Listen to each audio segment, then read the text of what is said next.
You're listening to the Cloud 5 podcast. I'm Luke Potter, but you'll know me as Baron of the Biology Zone. Today on the show, in our foray into archaeology, we discover the tomb of Romulus and the chalk giant with an erection. We learn about all kinds of insects, from the socially distant to the accidental homosexuals, and we dive into the pungent and provocative history of gastric wind, such as Pythagoras' fear of farts and the tool that toppled a pharaoh. You can catch us here every Sunday at 7 p.m. We hope you enjoy the show. Hello, ladies and gentlemen, and welcome to Cloud 5, the podcast where 5 British idiots delve into the latest and strangest in news and pop culture. Before we dive in, some introductions to the cast of irreverent imbeciles who'll be guiding you through this week in weird news. First up, I am Jack. We've got Brandon. Hello. We've got George. Hello. We've got Joe. Hello. And we've got Luke. Hello. Welcome back to episode 9 of Cloud 5. I don't know, my voice feels weird today. It feels a bit more bassy than usual. So that's either going to be a great thing for you at home or a terrible thing, depending on how you feel about deep voices. A lot of people are into ASMR, a lot of people aren't. I hate it, personally. I'm not. I love it. It makes one of my legs twitch violently. Yeah, it's, what I love about ASMR is the breadth of specific scenarios that people invent. Have you seen it's the guy, and he's like, the US is at war, and he's like giving you like your war rundown, and it's the funniest thing. He's like, how much ammo have you got? And then it's just like a pause, and he's like, that's not enough ammo, and everyone's like, oh god, it's not enough ammo. Is it when you're saying it, when he says it, is it more like, you haven't got enough ammo? Yeah, yeah. Is it like whispering it sexually into the microphone? Yeah. And he's like, you're in charge of like quadrant A. Quadrant A. The thing is, he's wearing like the most terrible outfit. It's literally just a shirt and some sunglasses. So he's like the head of the US military. Oh, fantastic! I see, Jack, that you included news and pop culture again. I did. I think I'm just going to carry it on until the end of the season, and then cut it. You know, I think next season we'll have a bit of a revamp. Might switch some segments around, introduce some new stuff, and every definitely single cut out. of season 1 has news and pop culture. Where in season 1 we do not talk of news and pop culture. Yeah, what it turned into actually differed from what we were going to. It was going to be a lot more like unstructured, and we were going to talk about, you know, for example, we could have been talking about WandaVision, which has aired, every day since we began, every week. Yeah, we probably would have watched it by now. Like, I think there was only 1 week where I actually watched it at 2 a.m. after the podcast. Yeah, I was going to say, we record this every Friday, which is the day that WandaVision comes out in this country. And Falcon and Winter Soldier next week. Ah, fantastic. It's going to be beautiful. God, no, careful, guys. We're getting into pop culture territory here. So. Yeah, we're not allowed to talk about possibly. That. All right. Yeah. Before we jump in, I just wanted to suggest a possible alternative title. You know, for example, if one of our members, inexplicably leaves or is absent. Or dies horrifically. Yeah, in a horrible, car accident. Horribly mangled. The title, Cloud 5, doesn't quite work if there are 4 of us. It's fine, just get Orban in. I had an idea that it could be called... this was given to us by Orban, actually. Funny you should mention him. Wait, really? Yeah, he said we could call it NVI as opposed to QI. Because QI obviously means quite interesting, and our podcast is not very interesting. NVI? It's like a complete rebrand. Complete rebrand. But of course, that's only if one of us leaves or dies. I'm going to leave now so you can do that. Could rebranding cause conflict? Do you remember back when we wanted it to be about soup, and we'd get that like deranged dinner lady to wheel on like a tray of soup that we force feed our guests? No. Oh yeah, weekly soup of the week. We didn't. Yeah, I was going to say we didn't want it to be about soup. We were talking about what we would do if we were going to do a podcast, and I'd say, we could do fun weekly segments like, I don't know, and then scrambled for an idea, soup of the week. And then suddenly every discussion we had about the podcast became about soup and what soup we were going to force feed down the neck of one of our guests. Yeah. Whether they liked it or not, they had to finish the whole bowl of soup. Yeah, this week it's chicken and chive. Open up, Stephen Fry. Chicken. Well, you're going to eat it. And by the end of it, it's like they're like rotting corpse. The podcast is about 7 days long. They're not finished yet because they're in anaphylactic shock and dead. You haven't finished your soup. We're just like pouring it in the decaying body. Oh dear. Well, that's enough of our ridiculous intro, and we're moving on.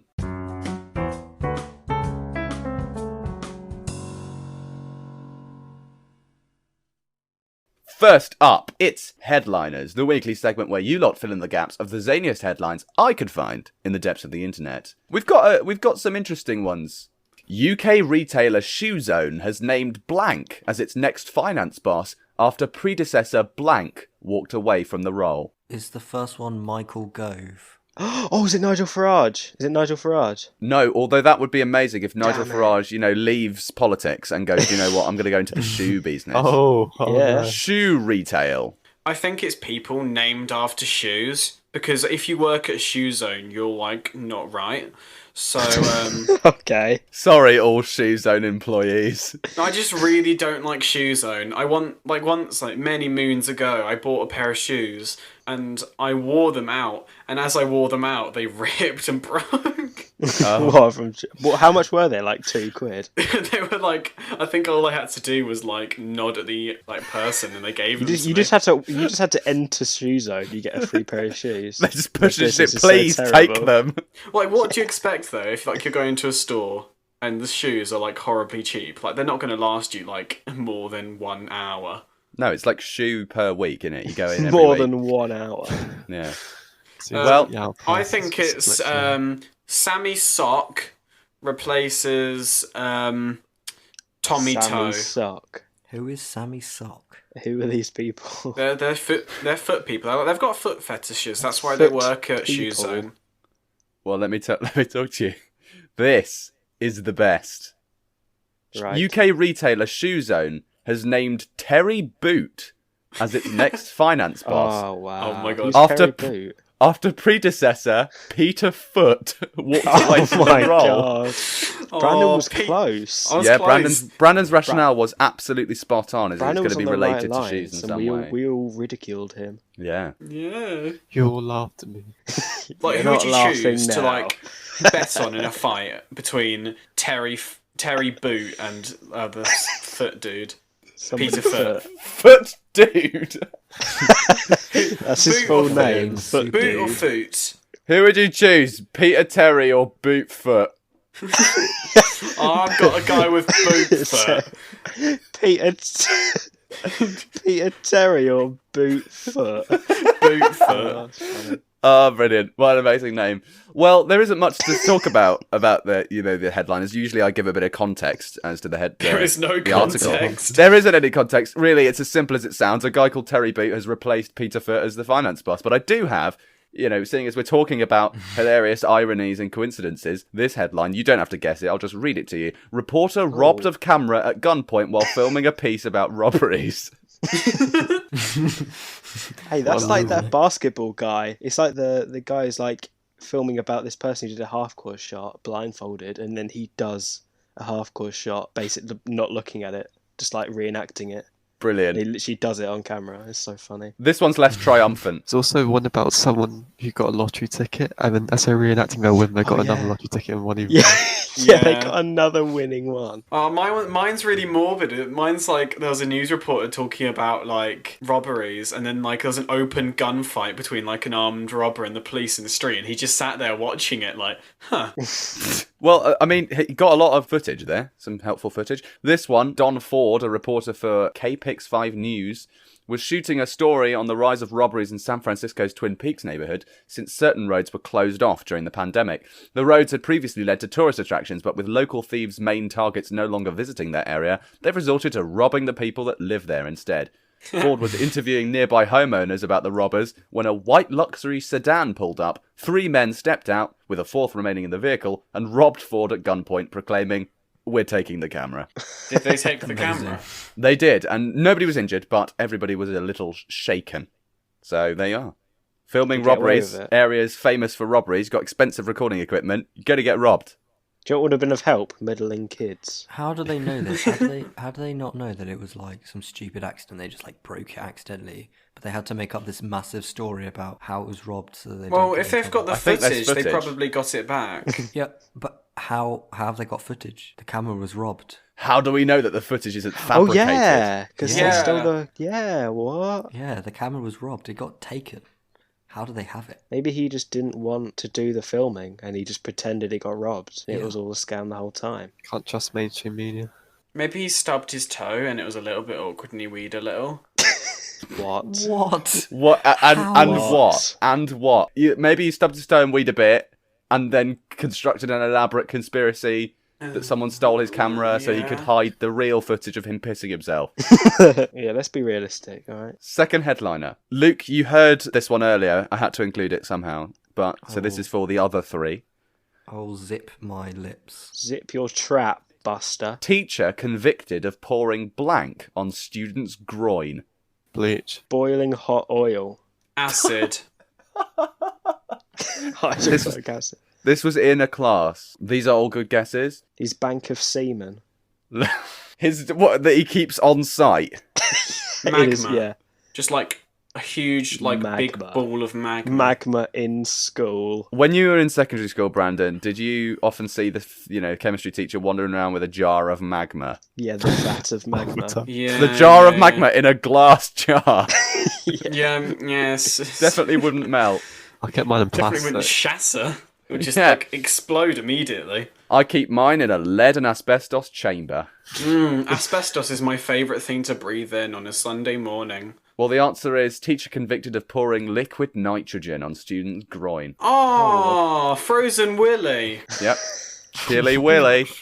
Did he like it? Yeah, did he like it? That Did is he the like question. it, Dylan? Did he like it? Well, no, he suffered horrible burns. Oh, did he actually? A 66-year-old teacher at Bartlett High School in Illinois was found guilty on Wednesday of pouring liquid nitrogen onto a student's chest and groin area during a science demonstration. The chemical burned the student's groin and finger, officials say, which is an interestingly phrased sentence. Is his penis, like, gone? Well, I don't Yes. know. I haven't It's run seen off. his penis, and I don't think the news article was like, let's have a look at the schlong. Show me the There's pictures. just like a void. Like, Pixar, where it used didn't to be. happen. Pixar didn't Yeah, happen. Pixar didn't Well, happen. Joe, you'll be pleased to know that there actually is a video of the incident. Okay, can you send it to me? He is. I will my God. find a way to send it to you. Yeah, he was lying on the floor, and a student at the high school said that a small amount was meant to be poured onto his chest, and the teacher just poured all of it on him. Teacher of the year. Teacher of the year. I wonder Did he if get- like yeah. he had a vendetta against that particular student. Maybe they'd handed in a homework like 3 times late, and he was like, "Do you know what? All right then, cryogenically freeze you." He's now head of science. Yeah, he's been promoted. When you freeze something with liquid nitrogen and then you drop it and it shatters, do you think they, like, dropped his penis and it shattered? Yeah, they How picked would his. that happen, Yeah, Brandon? Yeah, the teacher Just then, picked it up. after freezing his pupil, the teacher leant down, unzipped his trousers, snapped his penis off, and threw it on the floor, where it Snapped shattered his into a peen- billion shards. And finally, our third headliner. Billions of blank have accidental blank. Billions of people have accidental children. That would be true. Maybe not billions. Billions of billions of men have accidental cum. Well, it happens to everyone at the best, at some point. Every time. Every time. every It's like, oh damn, it's happened again. Tired. Oh no, it's happened again. Sorry. We'll try again next week. next week. Yeah. Well, no, you have to take some time to emotionally recover, don't you? Oh yeah, you're right. It's not billions of people have accidental children, nor is it billions of men have accidental cum, although one of those may be true. It's the billions that may clue you in that it's not human beings. Is it? Whales. Is it ants? Have you heard how many ants there are in the world? Yeah, it's like at least 10. I've seen 10, so it's probably more than Fair that. enough. There's at least 10. There are 1 million billion ants. A million billion? Do you mean a trillion? Well, I googled it and it no, said no, 1 no. million Thousand. billion. No, there's Billion. 1,000. No, there's no such thing as a million 1,000 billion. Well, Yeah. there's lots of A million ants. billion. So it's like 10. It's like 1 with 15 zeros on the end. Yeah. Yeah. So But that's not a million billion. Yeah, it is. That's not a billion. number. Yes, it is. It A is. billion is 1 times 10 to the 9. A million is 1 1 million times 10 to the billion. 6. No, but they don't call it a million billion, do you? Yeah. Because the number changes. The number changes after 1,000. Yeah, but it's a million billion. Not in my books. It goes 10, Not- 100. not in these- You don't. not You enough. don't have 1,000 thousands. Yes, Not in you these do. binders. You don't have 1,000 million. You have a billion. The answer is billions of insects have accidental gay sex. Accidental, they like Well, it. they do. Have you seen that know. thing? It's like gay lovers find out they're brothers or something. And they're Yeah, that so happened. upset. That happened. They found out that they were like separated at birth, and they were brothers. Imagine What? I mean, what are the love that. chances? You'd love that, would you? Alright. I'm leaving that in to expose you. No, So wait, please. a What do they billion like? insects. So like a billion insects. No, billions. Billions Billion, of how many billion. insects are there in the world in total, Luke? Probably Billion. an incalculable amount. Well, I've seen 10 ants, so there's probably other insects. There's at least 10. There is at least 10. Let's I'm not afraid eliminate 10 is them as high one as I by can one. go. Oh, Let's that- not eliminate them one So, by a couple of one. bees. That's got the same energy as this video I saw of this guy interviewing a woman, and he was like, "What is the closest star to us?" And she looked him dead in the eye and went, "Moon." Well, a study published in the Journal of Behavioral Ecology and Sociobiology finds that 85% of male insects mate with other male insects because they literally do not take the time to find out about their mate's gender. Yeah, they're busy. They're that horny. They're just literally like, I don't even care. It is moving. Come here. Well, no, for things like spiders, it's actually pretty dangerous because the female, like, Yeah, the female's like kills the huge, male isn't it? if- Compared. Yeah, the spider just comes up, bangs it in, does his business, and then goes, "Oh, sorry, Dave, but, risk justifies baited. reward." Yeah. Well, Dr. Inon Sharf of Tel Aviv University. Shaft. Shaft? No, Sharp. Sorry. No, Sharp. S-H... That was a S-H-A-F. rookie mistake, No. Jack. Shaft. S-C-H-A-R-F. That's like a cock. Sharf. Willy. Dr. Inon Sharf, best name in the world, from Tel Aviv University. He said that insects and spiders mate quick and dirty. The cost of taking the time to identify the gender of mates or the cost of hesitation appears to be greater than the cost of making some mistakes. Oh, wow. Oh, brilliant. So what would you say? Over 80%? Over 85% Wow. of male insects are just banging other men, running around, banging people left, right and centre. And sometimes it's like, whoop, sorry. Thought you were Sandra.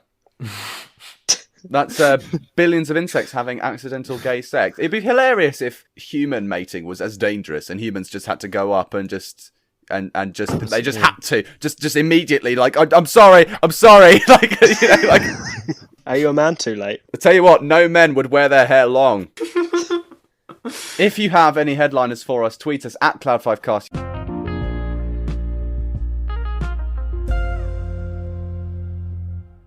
Using the hashtag Cloud5 or email us at cloud5cast@gmail.com. We'd love to hear what you think. Please intervene. As demonstrated by our headliners segment, it's often been said that this show deals with some heavily intellectual themes.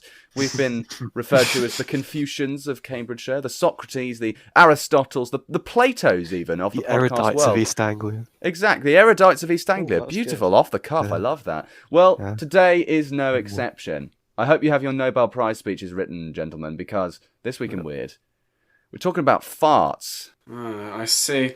As a fart critic, I Love farts. Veteran. Just love farts. As an expert in gastric wind, Yeah. Is it a very squelchy one or is it a wet, sloppy one? Was it wet and hot? Or cold Or- and airy? or cold and dry. Imagine doing a cold Send in fart. your most recent farts. Don't. Don't. No. There is actually a voice message option on Anchor, and I do not want any farts in my inbox. None. Not even from Auburn. Not even from Auburn. Especially not from Auburn.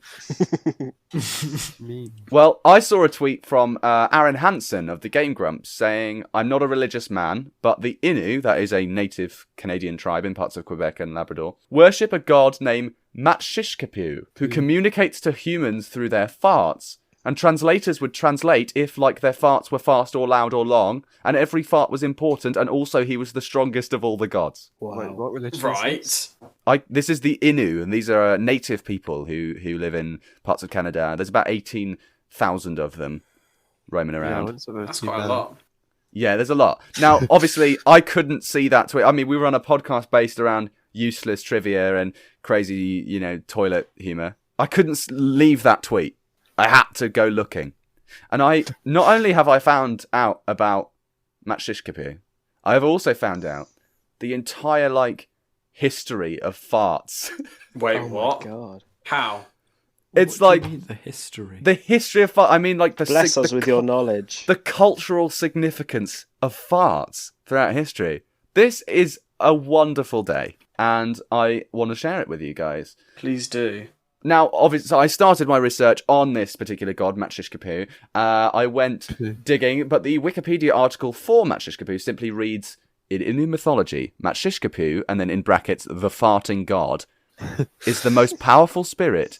He is even more powerful than the caribou master. No, Not the caribou master. Wait, Again. who's the caribou master? Who is the caribou We master? need to know. Who are these people? Well, that wasn't enough for Got a me, pot. as you can imagine. So I found an article, or, farticle, if you like, way, that details the ritualization of farts throughout history and gave me everything I needed for This Week in Weird. So, Good. strap yourselves in, Matshishkapu. The Innu people historically survived by trapping moose, caribou, deer, and small game, and they also farmed and fished. Matshishkapu had an unusual omnipresence, with researcher Peter Armitage writing, "He is everywhere, both inside the tent and outside. He is always with you, no matter where you may travel." This spirit of the anus conversed with the Innu with great frequency, especially while hunting, trapping, fishing, and gathering. He was a humorous god, and his popping up was an important source of laughter to the Innu while facing the life-threatening hunt. But he was also the most powerful of the Innu spirits, able to control the caribou master, who is another god Whoa. whose responsibility is to provide the Innu with the caribou. Obviously, he ranks very highly in the power hierarchy of Innu spirits, because every single article about Matshishkapu references the caribou master and how much stronger Matshishkapu is, like even stronger than the caribou master. As if we all know what the caribou master is. Yeah, it was like, oh, cool, You oh don't my know god, who that's the caribou crazy. master is? The caribou master? Oh, Whoa. I thought it was slander of a I caribou never thought master. anyone would top the caribou master. Yeah. Well, Yeah, in all my years. no. Well, Matshishkapu, which but incidentally translates to the fart man in the Innu language, often roared when the caribou master refused to give the Innu caribou to eat. He then cursed the caribou master with constipation and then promptly cured him of his ailment. It was like a kind of naughty step, but no shitting for you, kind of thing. Yeah. Got baited. And I mean, that would be a dreadful punishment. Constipation is horrifying. Is that from experience? Isn't a caribou Well, a of type course. of I mean, deer? everyone's been constipated at some point. Caribou, yeah, it's a type of I kind of haven't. game. You've never been constipated in your life. Good. No. Try and keep it that way. I was constipated once. You say that like a veteran, It wasn't. No, it like wasn't looking off good. into the Very distance. long Like time ago. I was constipated once. Yeah, it wasn't fun. I know Yeah, someone we who was just really constipated on New Year's. Like he was sat as it turned midnight, the turning of a new year, on the toilet trying to push one out, and nothing came out. The wall shook with my grunts of exertion. Well, as Aaron of Game Grumps notes, Matshishkapu's utterances are usually cryptic. You have to concentrate hard in order to understand what is being said, but every single fart, no matter how glorious or humble, was believed to be Matshishkapu giving an important message. A sudden, unannounced rumble required immediate translation, and a surprise fart delivered at an inappropriate time called for a specialist interpreter who questioned all the witnesses and let everyone know what the fart was saying. That is mental. Isn't that the best? Where is it? Are they still? Are these people still there? Yeah, there's 18,000 Innu Where still are roaming they? around. Labrador, Canada, did you say? Quebec. And they all still do this practice. As far as I'm aware, I mean, obviously, it like a lot of native ethnicities, they have kind of partially phased into, Modern public, sort of society. external life. So, Yeah. there will be people with Innu heritage that will be taking part in, mainstream Canadian society. But yeah, they still roam around. Matshishkapu's still knocking around. That is I wonder so who would cool. win in Flying a everywhere. fight between Mount Shiskaboo and the Caribou Master. Well, as you know, that he's so much more powerful, Brandon. Have you not No, been no, no, listening? no, no, no. No, but if you think about it, the Caribou Master might have I'm like some betting secret on the Caribou Master. like, I power. think the Caribou Master's got drip. Yeah. He does have No. drip. I've seen it. He's the god of drip. There's no 'Cause the drip cat- happening when he gets constipated. A caribou Exactly. is a He's a deer. deer, right? Right. Yes. So the Caribou Master, I assume, would be the master of deer. So Yep. surely the Caribou Master can call upon millions of deer. and be like, Millions. fight Mount Shushipu, kill him. Mount And- Shushy Poo. Kill him. Yeah, You underestimate the his deer. power, Brandon. You do. You can't Yeah, kill but- Mount Shishkapoo. The balance of the universe will be thrown off.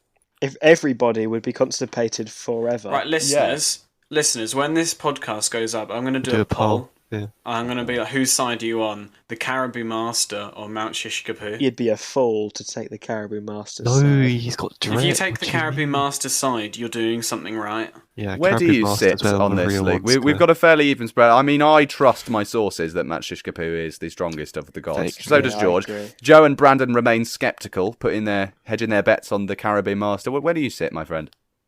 Well, it was pretty clear in the I can't even really call them scriptures. It just Scripture. in The, the knowledge. the holy writings. The sacred holy texts. Yeah, that Shishkapoo was a lot more But powerful. we're getting from one point of Deciding view. vote. Mount You've been Shishkapoo wins. indoctrinated by the Shishkapoo propaganda machine. You've been taken in by the Propaganda. priests. If you look at it from my point of view, the Caribou Master is true God. My point of view, the only Mount God. Shishkapoo is evil. Brilliant. Well, we will certainly come back to Mount Shishkapoo and talk about that. We'll pop that on the Cloud5 Instagram. You can do a poll and tell us who you think would win in a You fight. create like 20 Yes. accounts just to vote them out. Yeah. Well, of course, that's not the end of farts throughout history and their cultural significance. Although Mount Shishkapoo, I couldn't find any other fart-related gods. Professor Valerie Allen, who is a specialist in the history of gastric wind. What a profession! Pop that on the CV. What's your dream job, Professor of Gastric Wood? Professor of Gastric Wind. At the University of Slough. Is she the only one in the world? I don't think she's the only fart expert in the world. It must be a very diverse profession, I imagine. That's why girls don't even do that, though. Yeah, no, well, let you in on a secret, George. Sometimes girls fart. Don't. No, don't. Sorry. Don't. Sorry. Liar. That's like saying that Santa isn't real, you know? It's just heresy. Yeah, just, I mean, just be no. realistic. Yeah, He's, sorry. he's no, you're obviously real. You're How right. could the parents go all around the world? You've never not seen him. You're right. Well, anyway, Valerie Allen, she's doing groundbreaking research, guys. It's very important that you show some respect. She explained that most medieval theologians, when it came to farts, they recorded farting as the product of decomposition, the mark of death. Oh crap! I've Also in farted terms of- like 70 times this podcast. Am I dying? 70. No, literally, the amount of times I've had to let one out. Like, Jack, you're gonna have a fun time listening. God's Are you keeping a tally, Brandon? No, I Yeah, just like carving into the wall like a prison. There's another one. Yeah, God, it's Another one happening gone. again. Do you get a reward if you get to like 100? Another You one. get a medal. Another Fart one master. crests the arse. You get you become one of Matt Shishkapoo's chosen. You become an acolyte No. of Mount Shishkapoo. Yeah. Caribou Master. No, not the Caribou Master. He's outside my door right now delivering deer and a No, goat. guys, we can't bring this in. We can't just wait. We can't let this ignite into anarchy, okay? We're Okay. going to have to leave Matt Shishkapoo and the Caribou Master in the past. Oh. Okay, goodbye. Just wait. Goodbye, Caribou You can Master. hold your own belief. We are a culture of religious tolerance. You can believe in who you want to believe. But let's be honest, Matt Shishkapoo would wipe the Caribou Master's ass. Damn right. Master will fall off. Anyway, Also, he's very dear to me, get it? Because of this. Shut up. moving Joe. on.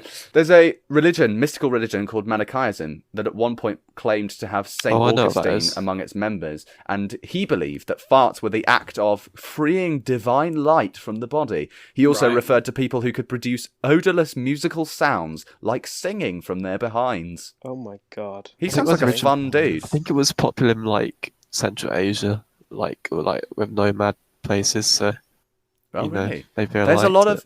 They do seem, the more nomadic people that seem to be, more isolated from society in their own little communities. They do seem to be a lot more, celebratory of farting. They just Would love that be farts. because when you're, and it's like older times and places that are cut off from society and science and stuff, when they have something that they can't explain, they'll then make their own reasons, and they'll then relate it to things they believe in. Well, that is religion, really, also, isn't it? the pagan gods are quite flexible. Yeah. What you could have is lots of different gods, so it's not like unheard of. Aren't there like thousands of gods? Maybe even that might be even an understatement. Maybe it's even a million billion gods. Yeah. In Hindu mythology, aren't there like countless? Yeah, religion, like over every single religion, you could probably name a god for almost everything. Oh, 100%. Apart from maybe more modern toothbrush god things. Yeah, I was going to say maybe more modern inventions like God of door hinges. God of iPads. God of door hinges. God of door hinges. That's a real thing. That's The Romans had gods for loads of things. Yeah. I find that so interesting how religion works. Yeah, Wow. it is fascinating. But back to farts. Yes. You may know Pythagoras, the famous classical philosopher Yeah, I know him. and mathematician, who believed that the soul was breath. And because a fart was a sort of breath, and he was struggling with the mechanics of trigonometry at the time, he was also concerned that if a person pushed hard enough, they may fart out his or her soul. Wow. Imagine being able to do one that powerful. I'm jealous. You fart so hard you die. Yeah. If Pythagoras had, strained too hard on trigonometry, we may not have Pythagoras' theorem. Think about that. Good. Don't want it anyway. It's a waste of time. Useless. Yeah, completely useless. That's why it's a 1,000-year-old theory that has still remained to this day because of its relevance. It's just useless. triangles, isn't it? Yeah, a load of bollocks. Who needs triangles? Pythagoras' fear of farts makes more, or perhaps maybe less sense when we learn that several wars have been directly provoked by farts. Oh God, really? Yeah, Really? I found 2 alternative tellings of the story of the pharaoh Apries of Egypt. The guy Josephus, in his book Wars of the Jews, wrote that an irreverent Roman soldier lowered his pants, bent over. Idiot. A reverent imbecile, George. Oh, damn it. What an idiot, yeah. You moron. What a loser. Guess Die. I'm the irreverent imbecile now. You are. You are. That was Disgrace. a bollock for a second there. Well, he wrote that an irreverent Roman soldier lowered his pants, bent over, and spoke such words as you might expect upon such a posture. Because the unforeseen incident took place shortly before the Passover and was a mark of disrespect to the temple, a riot broke out to capture the farter and led to the deaths of over The 10,000 people. I bet you it wasn't just a fart though. I bet it was like a sloppy one. A little bit came out, and that was the worst. Yeah, 'cause, it's like like it defecated flew on the out floor and and hit ran like away. a really, really high status figure, and he's like, you just sharted on my face, and then that caused the death of. Velocity. What did you say? 10,000? Yeah, it was the 10 stench. It was the stench that 10,000 killed them all. people. So No, it wait was a the minute. crush. wait- They were so desperate to apprehend him that 10,000 people died. What was it? Was because of the fart? No, Yeah, no. They just shut the doors crush. to the temple, and they all The died. people were trampled and crushed to death. Oh, so he didn't like fart out, and it was like Boba Fett's seismic charge out of his bum. They just blasted through them, through them all, flattened the crowd. No, it wasn't like that. No, there was a big crush. Although the authenticity of that statement is dubious, and also the fact that the way that it's phrased is that he bent over and spoke such words as you might expect upon such a posture. It's not exactly. It doesn't say, "Oh, he farted." It says like he showed his arse and said something rude. So it doesn't necessarily mean that he farted. Although there is another story involving Apries in that this is genuine fart related warmongering. Good. Mm-hmm. Good. A slightly more realistic telling is that Apries tried to smother a mutiny in some reach of his kingdom by sending his top general, Amasis, to let them know that the king wasn't too thrilled about the lack of loyalty going on. Amasis did as he was told, but some fellow walked up and popped a helmet on his head, crowning him unofficial king. Amasis was Wow. loyal to Apries, but was a bit more chuffed about being king, so he stayed.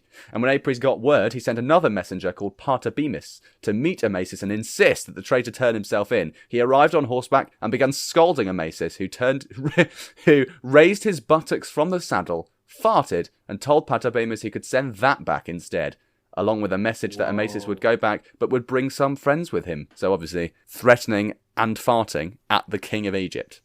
So I found the name of a Roman god of door hinges. It's Cardia. Which Cardia. name means door pivot. That's Roman so goddess brilliant. of Amazing. door hinges and handles, who prevented evil spirits from crossing thresholds. She's worshipped also as a protector of children, particularly from vampires and witches.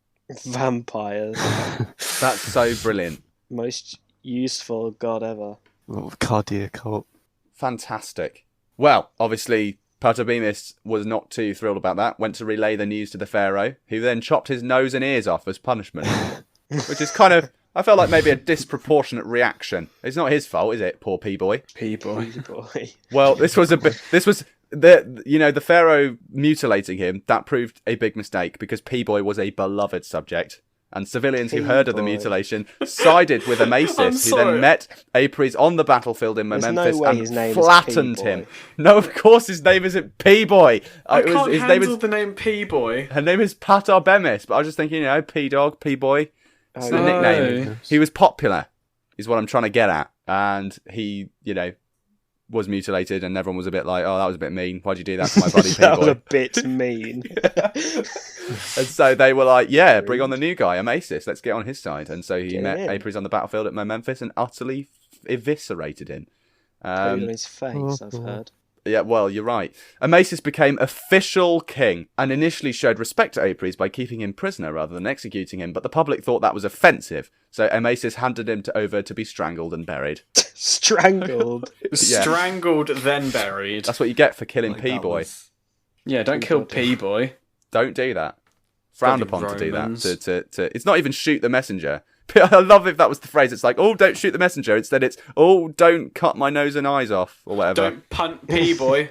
Well, this guy, Amasis, actually, also played a fun prank on the folks who said he was too common to be ruler. He carved a wash bowl used for vomiting and feet washing. He broke it up, crafted it into the image Wait a of a minute, god, what? and bunged it in the town square where it was viewed with reverence. So it was literally a bucket or a bowl used for vomiting in and washing feet, not at the same time, obviously. These were I was separate going to occasions. say, It was- why is it so Multi- specific? Like, God forbid you use this bucket Throwing to up. carry water. You can vomit in it and you can wash your feet, but if you do anything else with this bucket, we're going to kill you. No, I don't think. No. At no point was I like, oh, that's the only function that you may use for it, and then if you deviate from vomiting or feet washing, you're instantly executed. That's not what I said. You have invented that. You implied it. I didn't. At no point did I imply it. In fact, I haven't even got to bait the us. point of this story. Trying to Is that bait he took this bowl used for, vulgar purposes and crafted it into the image of a god, bunged it in the town square without telling anybody what it was, and everyone was like, oh, that looks cool. And they started to revere it. And then after letting people get a good look, he wandered down and said, that thing that you've been praying to. Yeah, I shat in that the other day. Yeah, that's actually a sick bucket, so shove that up your bunghole. And Bunghole. so as it turns out, the farting general turned out to be quite the prankster. Quite the cool guy. Not even That's farting pretty general, cool farting guy. king, farting pharaoh of Egypt. Wow. He started a war by farting and then won. Amazing. And then put a sick bucket up and told everyone that it wasn't a sick bucket, and then it was in the end. Yeah, and then That's he just and then horrible. he ran off giggling into the sunset Like a cauliflower. like a cauliflower. Exactly right. Now, for our beloved Florida Man segment, where Brandon guides us through weekly tales of the utter fruitcakes across the pond. For the latest in our forays into Floridians' frequent follies, Brandon brings us this week's Florida Man. I've got my first Florida man with me. Hit me with it. What, next to you? It's right Yeah, here. he's here. Oh, interviewing. Hello, D'Amico. D'Amico. Yeah, that's a Floridian name.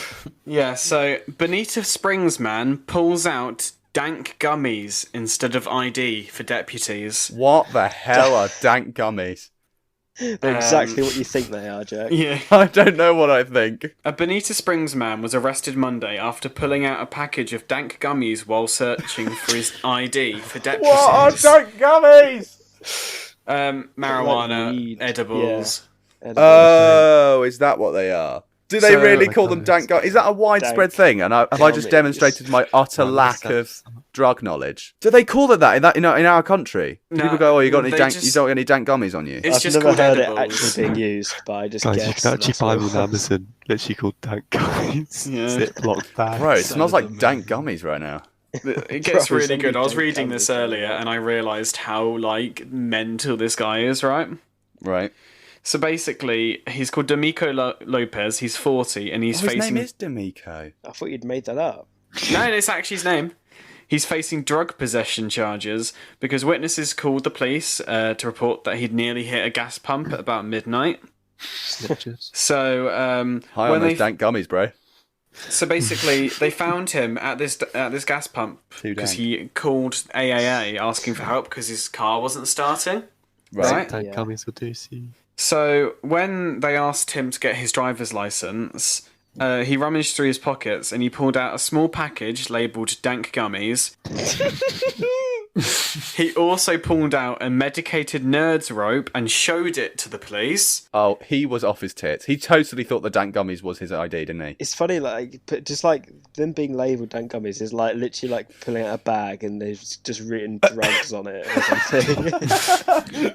Should call them not dank gummies. Right, okay, it gets better. Put them down. Oh, brilliant. So he told the deputies his girlfriend has a medicinal marijuana card because of a cancer diagnosis. Right. Well, the doctor prescribed them dank gummies. Right, well, no, that's actually what they give That's you. the medical term, dank So gummies. it's quite common in America when you're on Dank is undergoing chemotherapy, you'll have Dank gummies. like edibles. So like Dank gummies. Oh, right. Dank Edible gummies. medicine, yeah.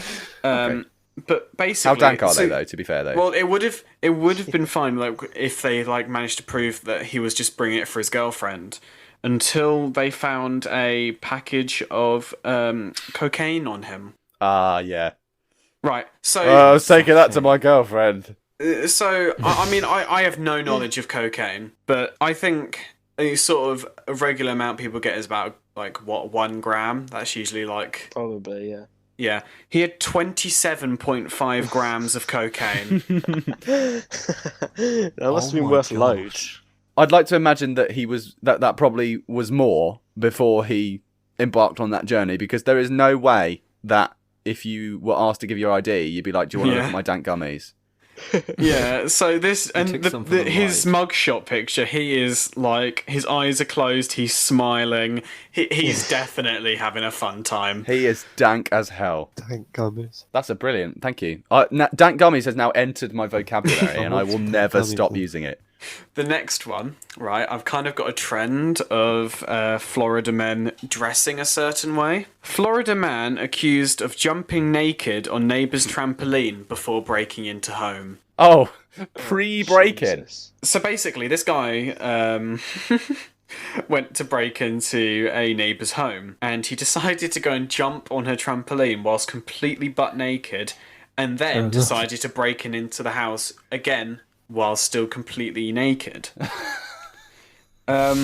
Amazing. He's called Adrian Lee Gonzalez Bradway, and he's 21, and he's arrested and charged with burglary and criminal mischief with property damage of more than $200. Oh. Yeah, basically, he's basically just went round her garden and her trampoline naked, jumping around. The woman had to go gather her 2 children and locked themselves in her car while she called the police as he was running around her house naked. The dangers of dank gummies. So, Oh my god! Like she's trying to catch him. no, she was locked in the With car. a net.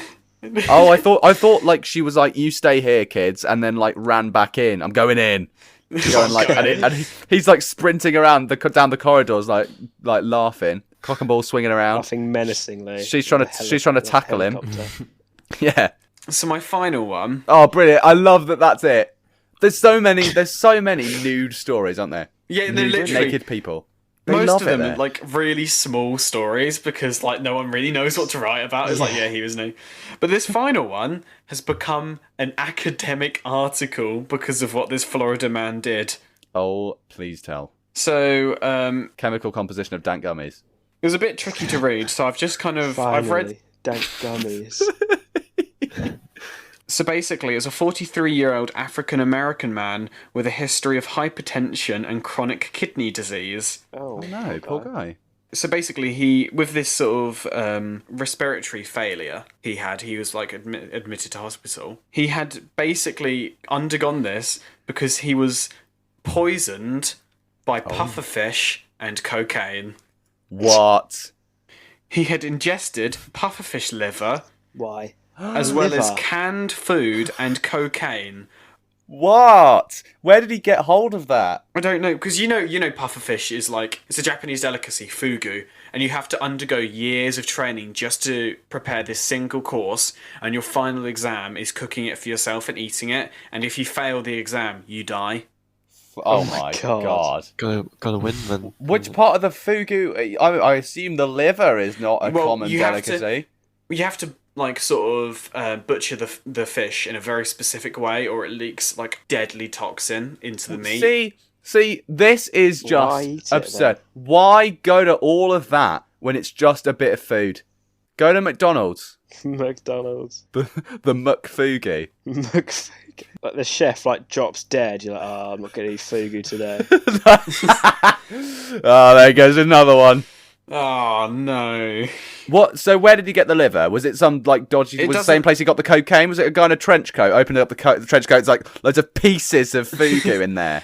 The same guy who supplied the dank gummies. It doesn't say, because this is an actual academic article with an abstract and everything. All it says is this guy had basically ingested pufferfish liver, cocaine, and canned food 3 days before. Food. I think the canned food is probably like it's probably what did it. You can omit that.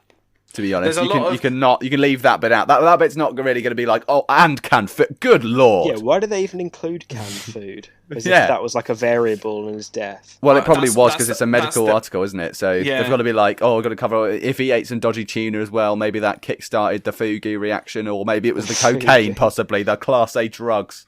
There's a load of ingesting. words in this that I really don't understand. All I know is it was a man from South Florida. Basically, it's called Blow.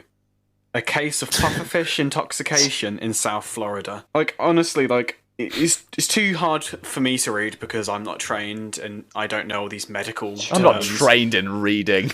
I'm not trained. You're not trained in this reading. Yeah. God. Academic articles are tricky, Well, Brandon, yeah. thank you for. Don't put yourself down. That was a beautiful article, It's and I'm lovely. Thank delighted you brought it to our Thank you attention. for the dank Oh It's my good. goodness. Pufferfish and So many dank cocaine. gummies. Yeah. Pufferfish, cocaine, and dank gummies. There's so many options for the title of this episode. I think it's going to be dank gummies. It has to be. It has It to be has dank to be in there. gummies. Or the Million billion. Deer man. Million billion. Yeah. billion dank gummies. Accidental anal. Accidental gay sex. or what was it? Caribou. What was the Caribou name? Master. Caribou Master, yeah, Fart Man. Caribou Or Master what about versus- that guy? What was his name? Bootfoot. Yeah, Bootfoot. Oh yeah. Terry Peter Boot. Foot. whatever his name. Yeah, Peter Peter Foot. Right. Well, Brandon, thank you so much for Florida You're Man. welcome. And we look forward to hearing next week's Florida Man, the final Florida Man of Cloud 5 Season 1.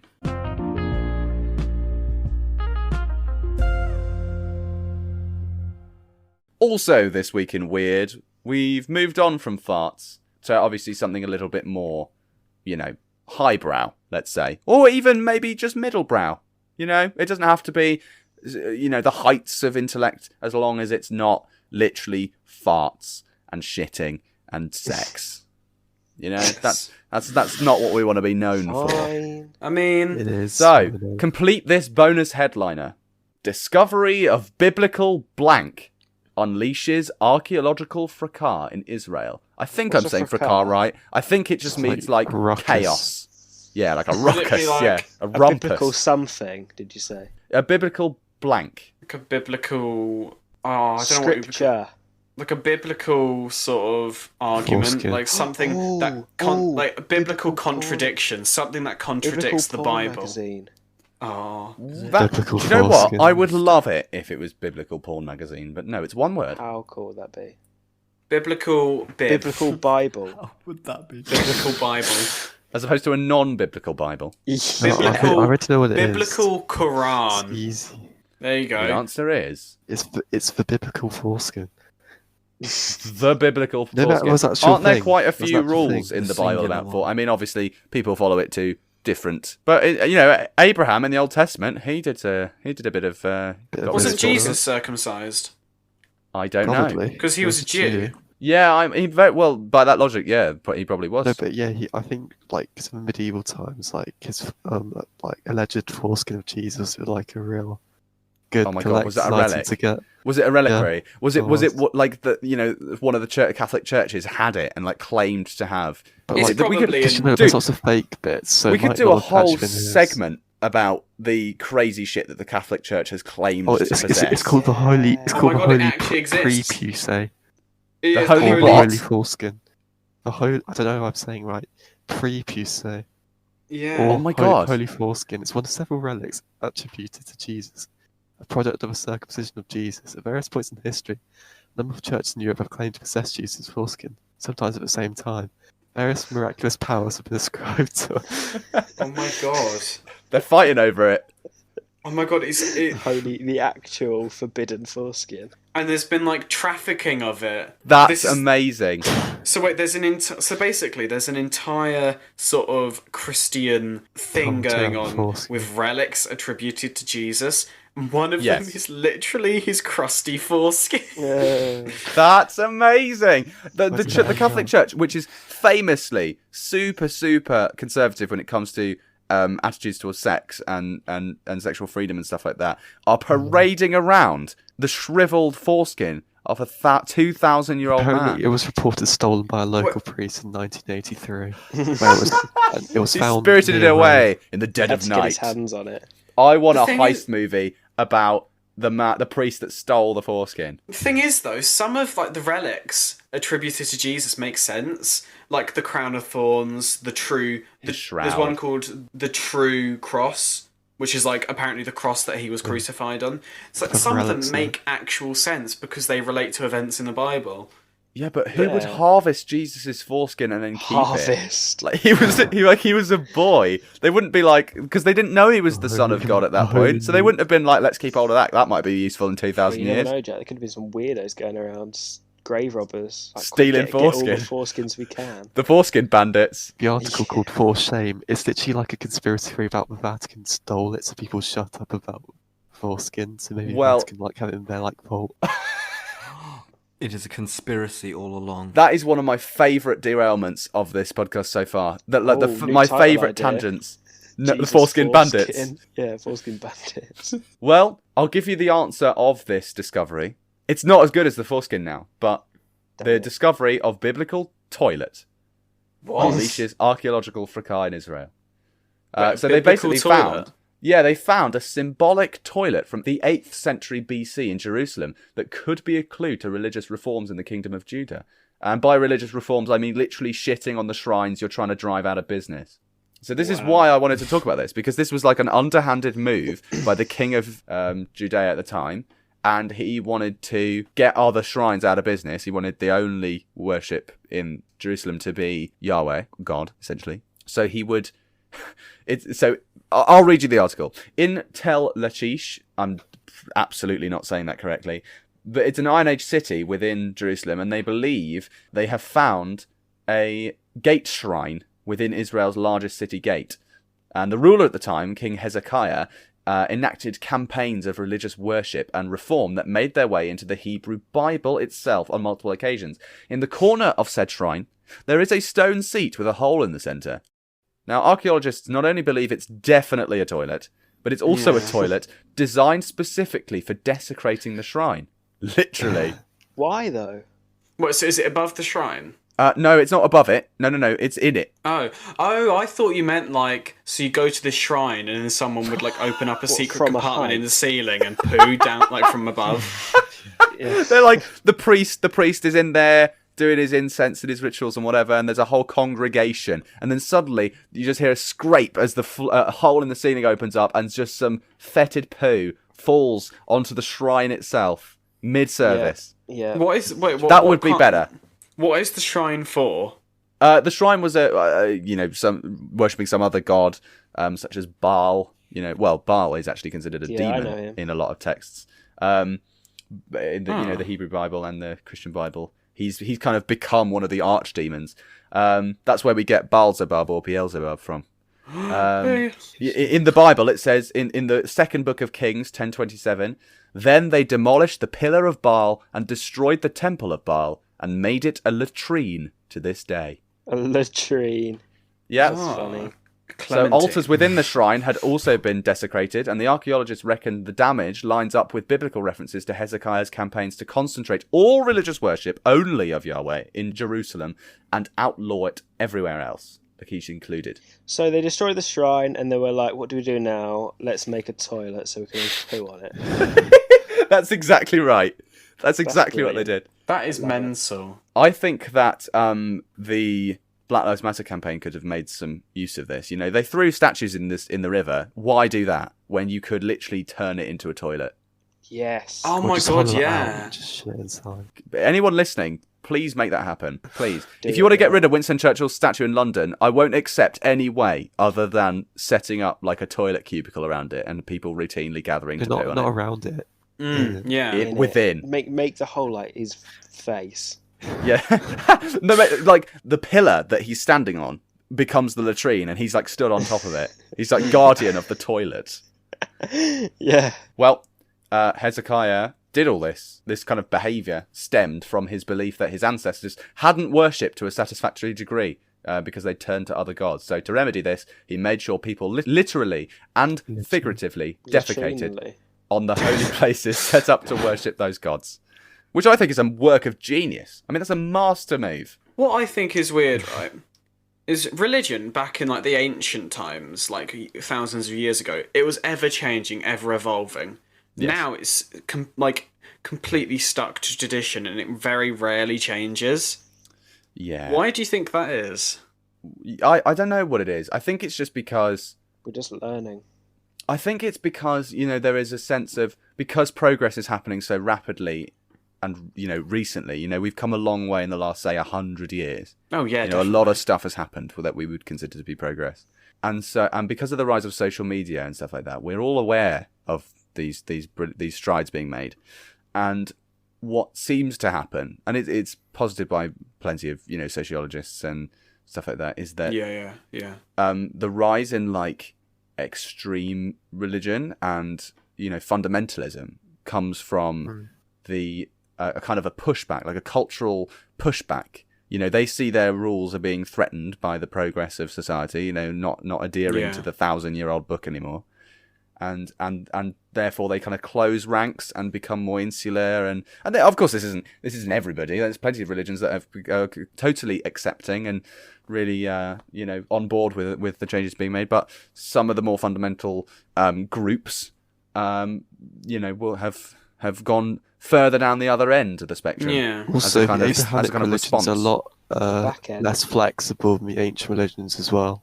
Yeah. So they were quite flexible and quite decentralized. There wasn't necessarily like a holy book or something to base it all on, so they could afford to be more flexible. And it's also down to like the rise of secularism, isn't it? And like the rise of Skywalker. We don't talk about that movie. Yeah. Pop culture.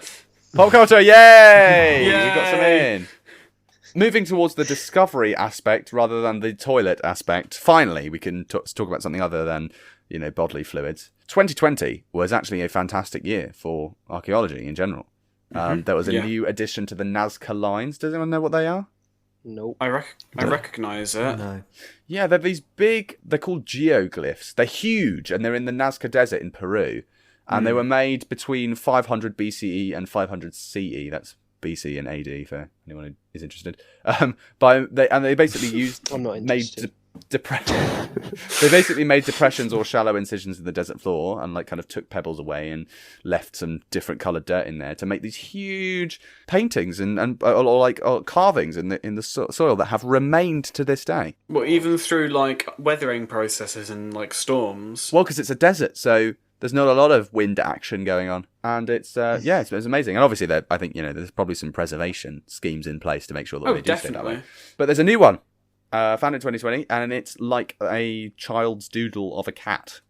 And really? There's all kinds. Yeah, there's all kinds. They're all the designs measure between 0.4 and 1.1 kilometers across. Wait, whoa! So that's between 0.2 and 0.7 miles. Giants.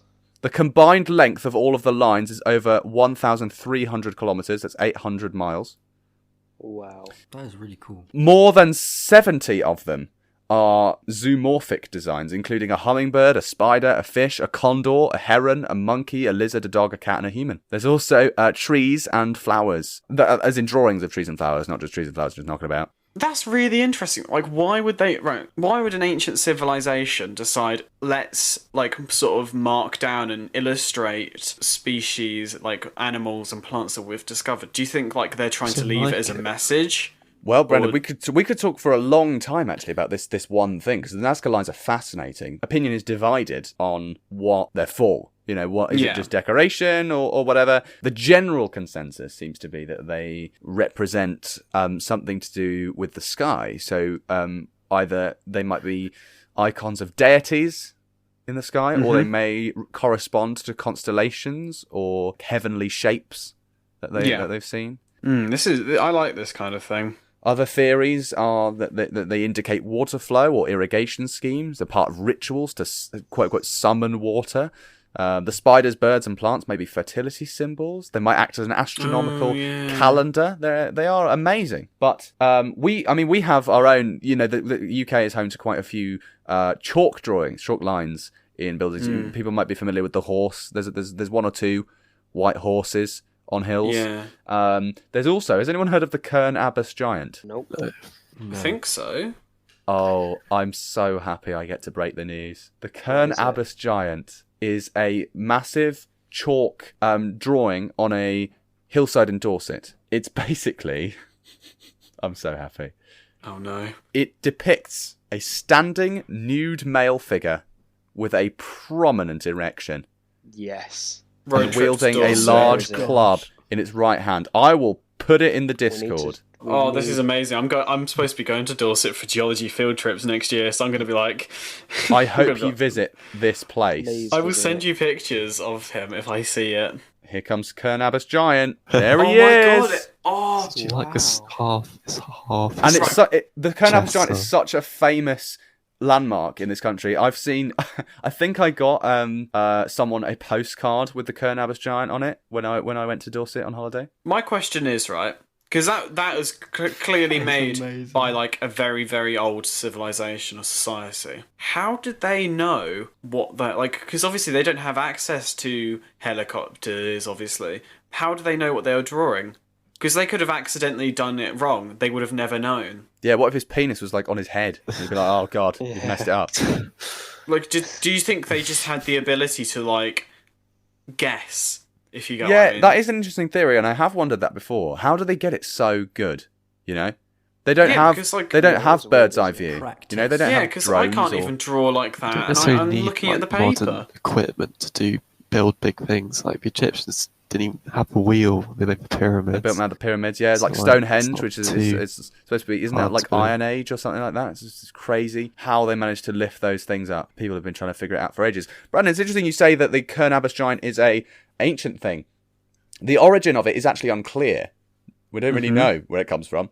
It's often thought of as an ancient construction, although the earliest mention of it dates to the late 17th century. Oh, wow. The lack of earlier descriptions, along with information given to an 18th century historian by the steward of the manor at the time, leads some modern scholars to conclude that it probably dates from the 17th century and perhaps originated as political satire. That's interesting. But then do you think... What about the horses? The Uffington White Horse in Oxfordshire is a prehistoric hill figure, and they made it with crushed white chalk. There are so many of these chalk drawings and stuff all over the nation. Most of the famous ones seem to be concentrated in the UK. But for those who weren't aware, now you know about the Kern Abbas giant, and your life is better now. Very much. Yeah. They've also found the tomb of Romulus Oh. last year. Romulus and Remus. As in Romulus and Remus. Yeah, most people are familiar. If anybody went to primary school, they know who Romulus and Remus are. Discovered beneath the Roman Forum Senate House. Tomb of Romulus. They found it. Whoa, that's crazy. It is quite amazing. Do you reckon he was in there still? Yeah, just Still, sat. yeah, with gaming set up. Yeah. He's actually like streaming on Twitch. 3 million viewers. He's doing well for himself. Yeah. XXX Romulus. It's like XXX brother killer.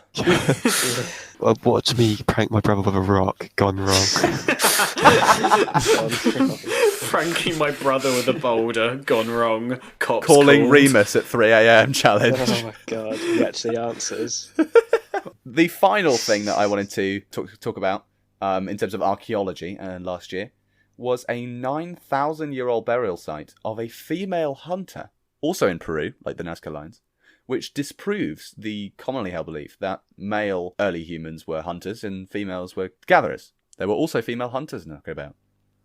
This lady was buried with a hunter toolkit, such as projectile points and flakes, and she may have hunted vicuñas, which are wild ancestors of the alpaca. That is amazing. That's interesting. Yeah, so I thought I'd just throw some facts out there.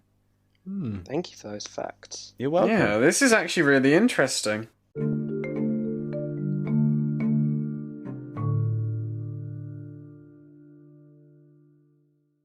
Now for a more erudite experience, our regular scientific segment, presented by our very own Luke Potter, Lord of the Science Corner.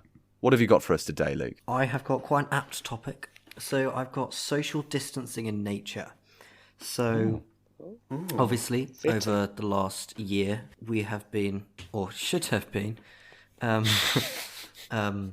practicing socially distancing from people other than our household. And this actually occurs in nature as natural behaviours for quite a lot of organisms.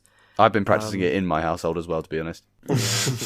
And in fact, even humans, even us, we actually express socially distancing behaviours before Corona came along, and we just didn't really realise it. But over the last year, there's been an influx of scientists looking at socially distancing in nature to kind of help see how disease spreads, more efficient ways in which we can socially distance, and honestly, I just think it gives them something to do. Yeah, I was just about to say that. Maybe it's just because they've got a lot of time on their hands now. Yeah, a lot of their research plans. Look at this ant. This ant's far away from this ant. Social distancing. The thing is, It's though, not what quite would this they be yet. distancing? Like, what reasons would it be? Would it be like a territorial thing, a prey-predator thing, or is it just they don't like each other? Well, Had a falling this out, is the nasty thing. divorce. This is what I'm gonna get onto. So the first example that I have are termites. They're cool. So termites have obviously an array of pathogens that infect them, but one of the main ones is a type of fungus. I couldn't actually find the name or species, so I'm very sorry. Oh wow! But it is a type of fungus. You failed us, Luke. You failed us. Should we call it idiot corner then? Yeah. Moron corner. Joe's corner of chaos. More like non-corner. There is a- Non-science. Bad science corner. Is it like one of those Is it like a type of fungi that like corrupts their brains and like makes them die? Well, I said don't he know, didn't know, if I'm totally okay. honest. All I know is that they're pathogens to them. Yeah. And so, once exposed to spores, because termites live in colonies and in nests, much like ants, they obviously depend on one another quite a lot. So, when an individual is exposed to spores, they immediately start to vibrate. This is because the termites actually detect the spore on the exoskeleton cuticles, and then this does some neuronal coordination and blah, blah, blah, blah, blah, blah, until they basically just start vibrating, and this tells the rest of the colony, I'm infected, leave me alone. That's so cool. That's amazing. My mum does it by My lobbing track and a trace has gone mug off. of coffee at me. And That's actually like really smart though. How like they can tell that they would be like put the rest of their like group in danger, so they start like violently shaking, like don't go near me. Like humans don't do that. Don't see Yeah, I anything, was going to ask if humans have an equivalent, but obviously the whole point of that is, he's got the disease that he's saying don't come near me, whereas humans are inclined to. Their first response is to help somebody if they've got an ill, they get them to a hospital. So it tends to involve a lot of touching and interference. Whereas insects don't give a shit about each other and will basically just be like, oh, well, Gavin's gone, whatever. Let's get Gavin too. So selfish. Or maybe even Gavin 75. There's so many, they don't care. The thing is, some animals actually do help each other. So there are apes and other primates that will help the sick members. I know elephants do as well. And they'll get food for them and stuff while they're being taken away from the pack or whatever, so they can stop spreading the disease. But this termite that's vibrating, this can actually send a message to termites of the colonies, like an alarm. So maybe this area is infected with this fungus or something. Don't come near this area, so they won't. But they also basically communicate to the rest of the colony, and sometimes the colony will come and help with like. It's said hygienic responses. Fumigate it. They're gonna put on the little flamethrower. Yeah, termite flamethrowers are like scorch the smoke area. them out. Quick, Gavin's ill. Pest control.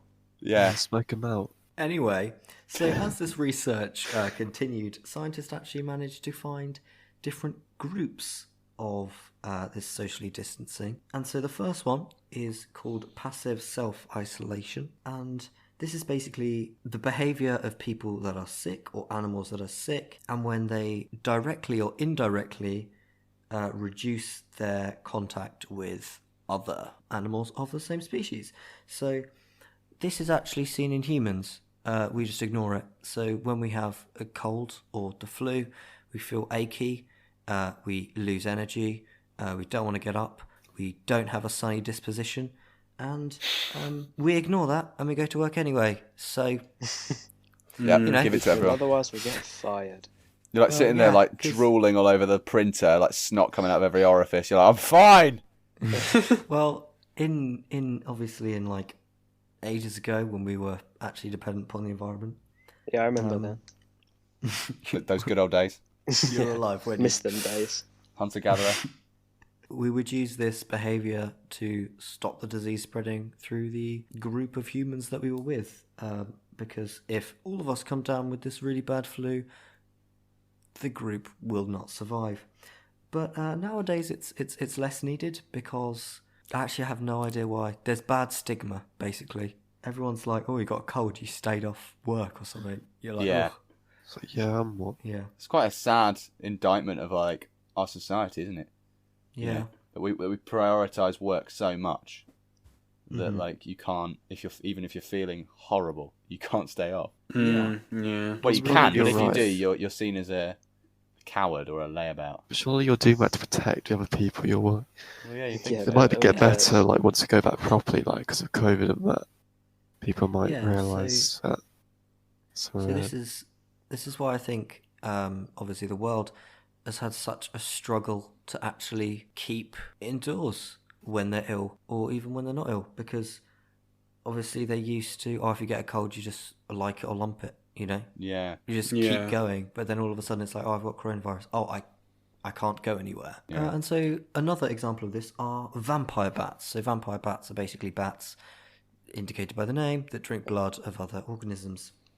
I thought you were going to do the classic 3D high-fall net from last week and just go... They're basically bats that are vampires. So, yeah. And unlike many other bats, these they're actually quite social. This is because there's not much prey for the vampire bat, because their prey needs to be docile enough so that they won't fight back massively when they try to drink their blood. Oh, Jesus. And they also need to be slow enough. Yeah. Will I come back to mine? Like I have crackers. Vampire bats must be like massive vectors for disease. Well, isn't that the reason that there was a rumour that the whole COVID thing was started by a bat? Bats are usually vectors for disease because I actually don't know why. But yeah, no, it is seen that they're dirty and disease-ridden. But anyway. But these vampire bats, they're also social because of their hygiene. They need to be groomed, not in the sexual sense. Thanks. Members God, yeah. Forward to that one. group. Because it's much like monkeys. They'll monkeys will pick out the fleas or whatever of the other monkey, and they'll eat them or whatever, and they'll kind of make sure that their coat is all okay. Vampire bats will do the same thing. Oh. So when a vampire bat gets sick, what does it do? Explode. Blaze out. Yes, Joe. The immediate thing is that this vampire bat will stop taking part in the grooming ritual. Grooving. The grooming ritual. It leaves the ball. So they stop taking part in these grooming rituals. However, this is only called passive self-isolation because they are still part of the group. They'll accept food from other members and they don't get kicked out. Now, sorry, I don't have post-it notes this week. I forgot them. That's okay. So I've just got my moron. I've just got my little notepad with some cues on. Okay. Just the And letter so Q. that's He just opens his notebook. It's just the letter Q, like just variations of it. Like a madman's diary. Anyway, so the next type, the next type of these social distancing behaviours are called active self-isolation. So this is usually happening with insects because they form colonies.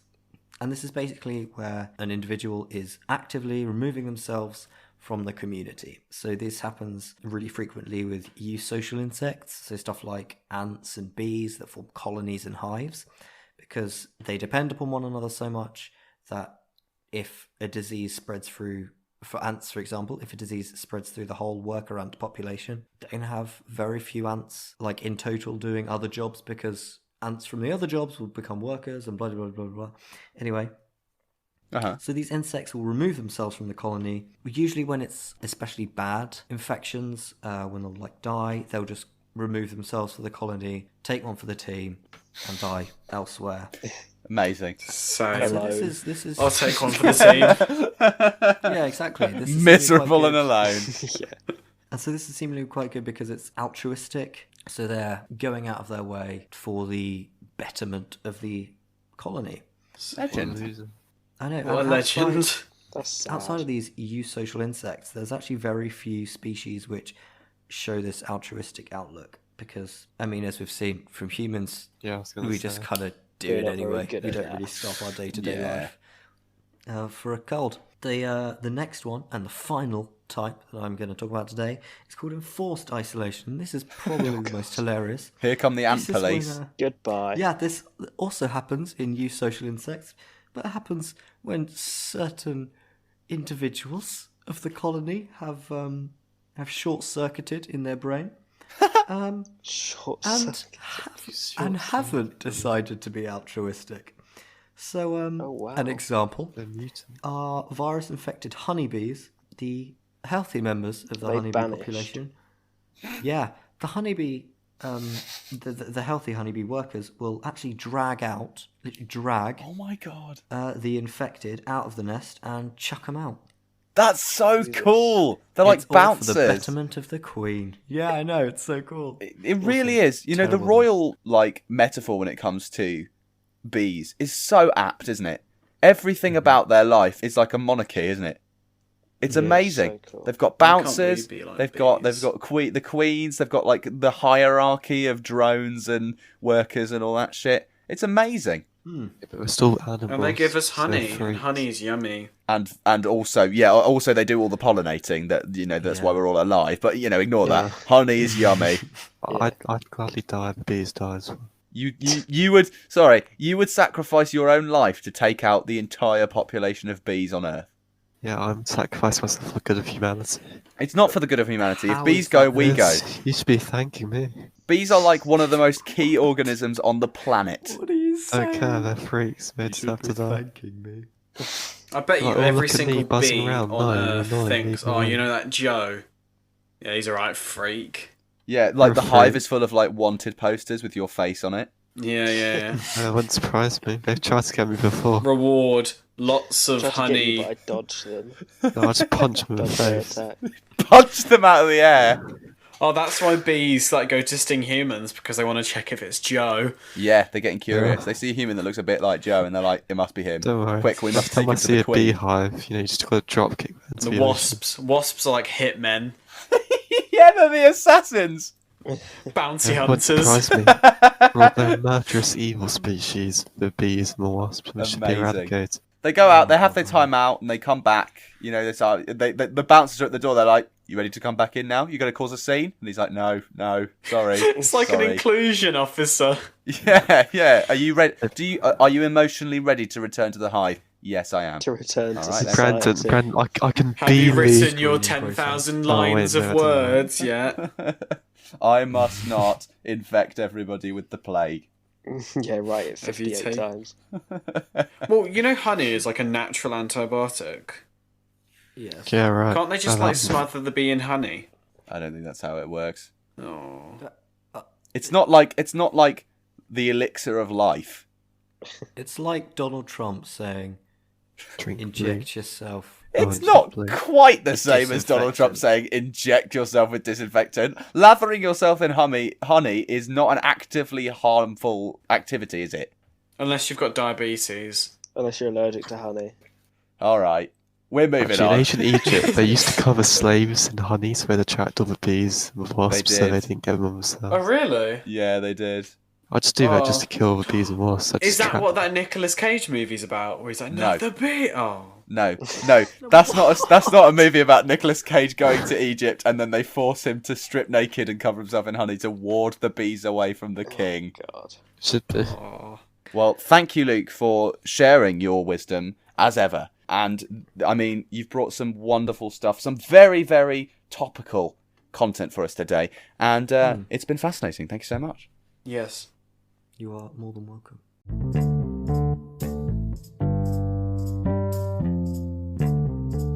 Now, ladies and gentlemen, for some trivia. To end the show in our weekly segment entitled Factoids, where I read out 3 facts, 2 are true, while 1 is a load of bollocks. Bollocks. It is. I love how I can feel George waiting to say it. It is your job to identify the bollocks. Yes. This week, we have a factoid based around these 3 subjects. Insects, which we've talked about. We've talked about gay sex, and we've talked about social distancing and enforced removal from the hive. Archaeology, as we've been talking about the Kern Abbas giant and the toilet in Jerusalem. And farts. Yeah. Don't forget we got door hinges on. Oh, yeah. Jesus' foreskin. Hell yes. Jesus' foreskin. First factoid. Bring it.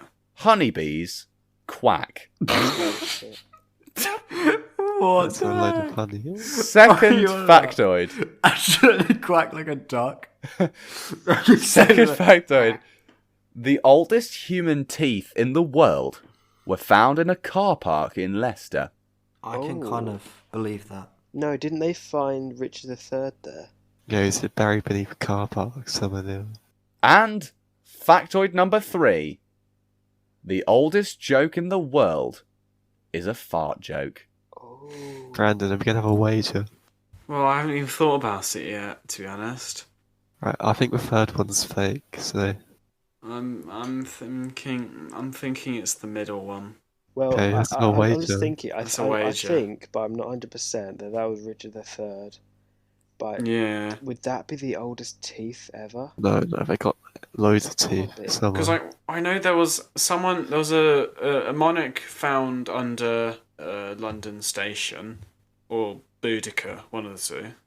Honeybees aren't ducks. Yeah, no. That is, of all observations made on this podcast, that is the best one. What, honeybees aren't ducks? Honeybees I'm trying to aren't locate- ducks. I'm trying to Don't locate know these that. bollocks, but they're hiding from me. I've done well this week. You have. It's like, For me, it's either between it's between 1 and 2. No, that's the yeah, third one. Right, I think the second one's a bollock. yeah. So do I. Yeah, me too. What are we wagering, Brandon? Well, I mean, you owe me your left kidney or something, or your send liver. that to the van. It's the kidney, left kidney. So I want something a bit more. I want TV like. Instagram thing. I think I kind of, I'm in need of another eyeball to put in my forehead, so I want your eyeball. I like Brilliant. it. Actually, no, it's Your I'm eyeball, 'cause short-sighted. Joe only has one already. Yeah. So what do you want from me if you win? I want you to humiliate yourself on Instagram. Okay, that's fine. Okay. Well, the wager is set. Everyone has Luke, what do you chosen their think? factoid. The answer, the bollock, is factoid number 2. Yes. Yes. Eyeball time. Well done. 7 Brandon is minutes. going to slowly harvest all of Joe's organs over the course of this podcast. I'm gonna have a Joe skin suit. I'll write you Yeah. an IOU of every item George- of my body. George, you are absolutely correct that it was the remains of Richard III that were found there, famously slain at the Battle of Bosworth Field, thus ending the Wars of the Roses. His body was taken to Greyfriars Friary, that's a bit of a bloody mouthful, in Leicester, where it was buried in a crude grave in the church. Following the friary's dissolution in 1538 and subsequent demolition, the tomb was lost, but was then rediscovered. I think it was a good few years ago. I think I was in primary school. I was like right at the tail end of primary school when that happened. I remember talking about it. I was year 5 or 6. I can't remember. And the body they found had scoliosis, which contributes to the whole image of Richard III as a hunchback, as he is depicted in Shakespeare and stuff like that. He had been killed by a blow from a large bladed weapon like a halberd that cut off the back of his skull and exposed the brain. Oh, I wish I never found that's him not because he's such a fun. loser. Like, he lost the Battle of Bosworth, so I don't even care. I feel really It's bad not for even Richard III. There is a, I mean, I'll probably bring him up in another podcast because he's super interesting. But he's one of the most maligned figures in history. You know, a lot of people always say that he's this awful villain who murdered those boys in the tower and was a horrible, hunched, deformed creature that, you know, was a vile sexual predator and all of that stuff. Whereas mostly he was just a, you know, a bit of an unfortunate, mild-mannered dude who had to make some difficult decisions. If he had won the war, then people could have won, but because he lost, it shows he's a loser, so I don't really care what people It's say. God's judgment. What a We loser. could do an entire episode on Britain's monarchy. Oh, wouldn't that be fun? Wouldn't that be? That would be quite contentious, I think. Yeah. But I'd love to do Piers that. Morgan as a I guest. don't know anything about it, so... Yeah, get Piers Morgan on. Yeah. Oh God, no. Well, No. I have. Well, you are right that the British monarchy is one of the most interesting histories going. But the oldest human teeth themselves were actually found. Take a guess where they were found. Egypt. That's Ethiopia. Smethwick, a Birmingham. very good guess. It's not Birmingham. It's not Ethiopia. It's not Egypt. This is Slough. They were found in Germany. Oh. Really? Yeah, 9.7 million years old. I assume Neanderthal or before. Well, exactly. It's quite controversial, this, which is another Yeah. reason why the factoid is a bollock, because I can't for sure say that these are the earliest human teeth, because they're not exactly human, you know, as we are, because humans have not been around for 9.7 million years. They bear close resemblance to the teeth of Lucy, which was a famous fossil of a species called Australopithecus afarensis, which is an early ancestor of Homo sapiens. I murdered that pronunciation, but there you are. The National Geographic has warned against sensationalizing the find as evidence that humanity originated in Europe versus Africa, as is commonly believed, because the teeth may belong to an extinct, you know, hominoid primate only distantly related to humans, or an entirely different type of species in general. The thing is, though, when considering sort of continents millions of years ago, you have to remember the continental drift is ongoing. Obviously, it takes billions of years for the continents to shift, but for all we know, the continents could have been in like Pangaea when humanity emerged and sort of evolved, and that's how they spread out.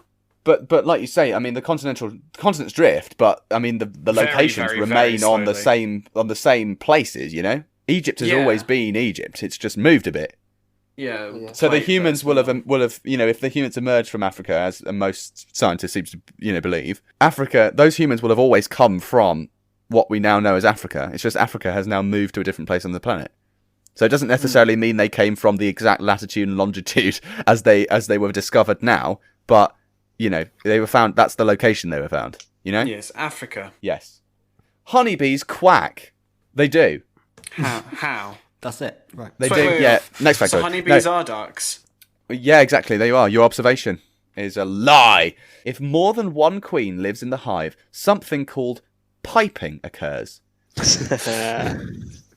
Yeah, I know. Unfortunate. Yeah, it is. Virgin queen bees and mated queen bees use piping as a heads up to the colony that it's time to fight to the death for the title of queen. Oh my god, queen fight. This comes in the form of making noises that typically come as quacking when they're in their comb cells, or a toot when they're outside. Another fart. Yes, they also use piping as a way to rally worker bees behind their... Yeah, they do. They use it to rally worker bees behind their fight for the queen. It's typically a battle of stinging until only one queen remains. That is beautiful. Isn't it just? Yeah. But then wait, I thought if like a bee stings, they lose their stinger and then it rips out their organs. They're like, uh-oh, and then they die. I think that's... I mean, maybe it's only with only larger creatures because it tends to hook beneath the skin. I don't think the queen bees will have as much kind of resistance, you know? Mm. You're less likely to get your sword wedged in there. Yeah. But I don't know. I'm not a scientist, so I don't know. The oldest joke in the world is a fart joke. To close out the podcast with some light-hearted humour. Some farts. Some farts. Some funny jokes. I've actually got 3 jokes for you. Not all of them are farts. They are some of the old... I've got 2 ancient jokes. Yep. 3 ancient jokes. 3 of them. So the oldest joke in the world is from 1900 BC. That's pretty young. Yeah, and it's a Sumerian joke and they lived in what is now southern Iraq. And the joke is, something which has never occurred since time immemorial. A young woman did not fart in her husband's lap. That's cracking hilarious. me up. That's Wow. a classic, isn't it? Screaming Those with laughter. Somalians. Sumerians. Oh. But yeah, that is Idiot. a classic Sumerian joke. In fact, the classic joke, the oldest recorded joke of all time. Yeah, obviously, joke structure and wording has changed. You know, you don't have many people going, "Oh, you know the one about time immemorial." Hey, you know, farting in a husband. Yeah. Jokes are so different now. Like we can laugh for hours at just making horrible loud noises into a microphone. Yeah, like Hagrid with the caption water. Oh yeah, PS1 Hagrid. Yeah. There's an ancient joke about a pharaoh from 1600 BC, so 300 years later. How do you entertain a bored pharaoh? Crucify. Crucify him. Pain Burn him at will the make stake. him not bored. No, you sail a boatload of young women dressed only in fishing nets down the Nile and then urge the pharaoh to go catch a fish. So I was close then. Wow. Quite raunchy, isn't it? Wait, I like it. catch That's a the- wait. So wait. What I'm confused about. So you chuck a load of women in fishnets into the Nile. And No. he has to so they're all drowning, and he has to choose one. The rest just like float off. No, that's not the joke. You missed the key part. He says you sail a boatload of young women, Oh. not you tie up and throw young women into the Nile. No. So that'd be a bit awkward. Too bad Yeah, that it would would be. make him not bored either, because he's too busy listening to a scream. Yeah, he wouldn't help. He'd listen. Well, yeah, no. You sail a boatload of young women dressed only in fishing nets down the Nile and urge the pharaoh to go catch a fish. 1600 BC, Fish. sex joke. Hell yeah. Amazing. And the oldest British joke dates to the 10th God. century. Oh god, what is it? It's an Anglo-Saxon joke, and this is pretty similar to a kind of joke we would make today. What hangs at a man's thigh and wants to poke the hole that it's often poked before? Penis. A key. Oh. What? So it's obviously meant That to, was it's a classic. You got baited into saying penis. That's You the got point of the baited. joke. The point of the joke is, everyone goes, oh, it's a penis, isn't it? It's a penis. It's like the what's brown and sticky a stick. It was a you know. bollock the whole time. What's brown? Exactly. So it's a sticky key. as So you're like, it's a key, you idiots, you dirty-minded fools. Classic That's Anglo-Saxons. funny. When was It that? is funny, isn't it? The 10th century. The 900s. The 900s, yeah, pretty much. That's crazy. Isn't that It's that crazy. amazing? I love it.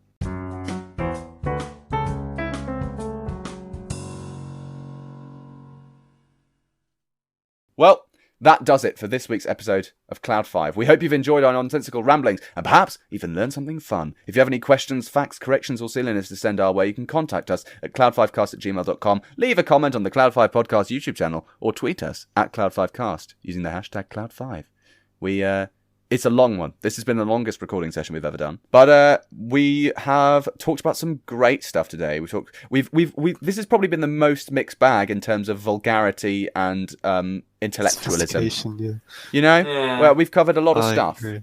We've gone from farting gods and accidental anal sex to discussions about archaeological digs and religion and Jesus' foreskin. That's both intellectual and wrong. I love it. I've had a lot of fun. I hope there's a lot there that we can get into the episode and it will be entertaining to you all. So for our penultimate episode of Cloud 5, goodbye, and we hope to see you next week. Goodbye. Goodbye, I suppose.